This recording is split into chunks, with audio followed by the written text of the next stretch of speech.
Hi. Hi guys, Hello, how are you today? Good, thank you. Nice to meet you. nice to meet you. You too. Thanks for being here. Can you tell me how you first encountered this book and this story? Sure. Back in the summer of 2018, I became aware of the book. Everywhere I went, I saw it, people reading it, in public transport. And my hairdresser, who's never read any books, read this book. And it seemed to me that the book was growing in popularity and selling by the millions. And in the UK, it very quickly became a #1 Sunday Times bestseller, and then it went on to do the same in the US.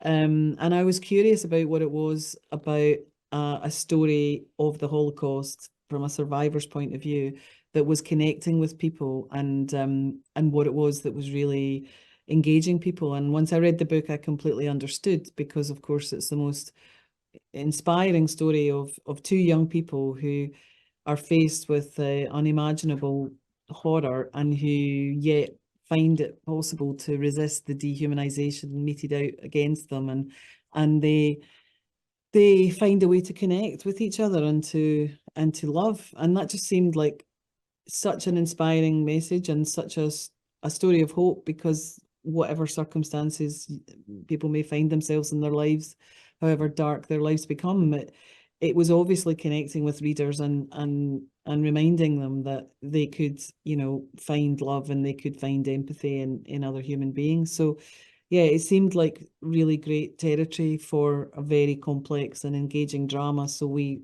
went about acquiring the rights, and then the the process of developing the project. And so, what happens in terms of actually building it into a TV series? Are there certain things that you want to make sure do show up in the show, and other things that you say maybe this isn't as necessary for a TV audience? Sure, yeah. I mean, the one key consideration was always the balance of between the love story and the environment in which it took place, and how to tell a story and honor a survivor's story in a way that's respectful, and yet also, keeps an audience engaged. We felt like we wanted the show not to shy away from depicting a sense of the brutality of the place, and the way people were treated, and yet also to remind the audience that when human beings are in a situation where they're threatened in that way, that they have to call upon themselves and their own will to survive. I think that's a key message of the show: is what would any of us do to survive in these circumstances.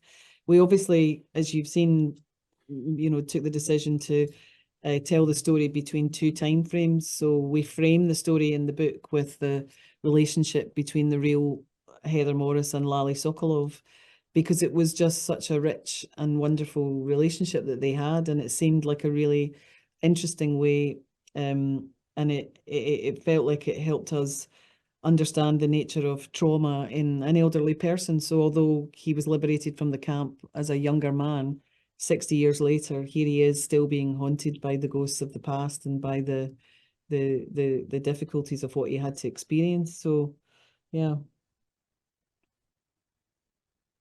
Harvey Keitel is obviously a very, established actor who's been in a number of movies for half a century. Tali, what is it like directing him?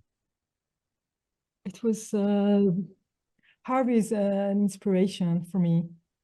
The way that he comes to every scene, like with the desire to find something original, something new, something that we haven't thought about before. It's like he was really searching for the truth.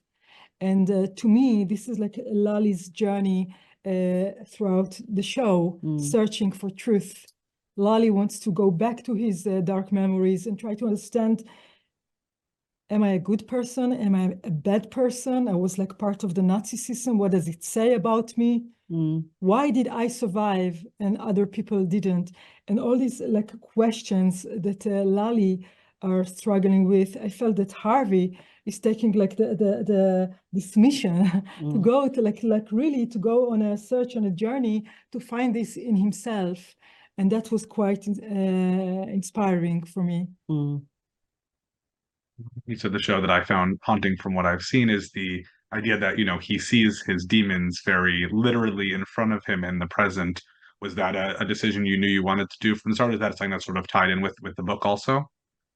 It was something that when we were developing the scripts with Jacqueline Persky, our head writer and fellow exec producer, and the other writers, Gabby and Evan on the show, and our story producer, that we all felt the need to you know, to find ways of dramatizing trauma and fractured memory.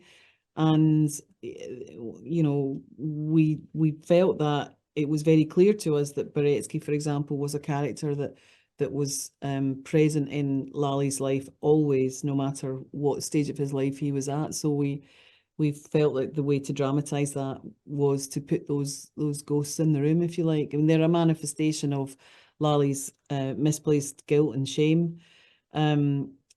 But yeah, I mean, that was something that I think your imagination can go there in the book, but when you make a TV show, you have the opportunity to show it, you know. And so I also think it was important for people to understand that this wasn't just a story in the past. This, although it's, you know, we're in 2003, it could be today, right? And it was important for audiences to understand how the legacy of trauma continues, and, you know, to make it feel like visceral for the audience and to make it feel immediate to them.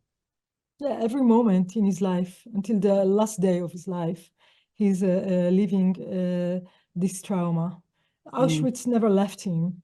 It's like it's with him all the time, and it was very important for us to express this. Thank you both for making the show and for speaking with me today.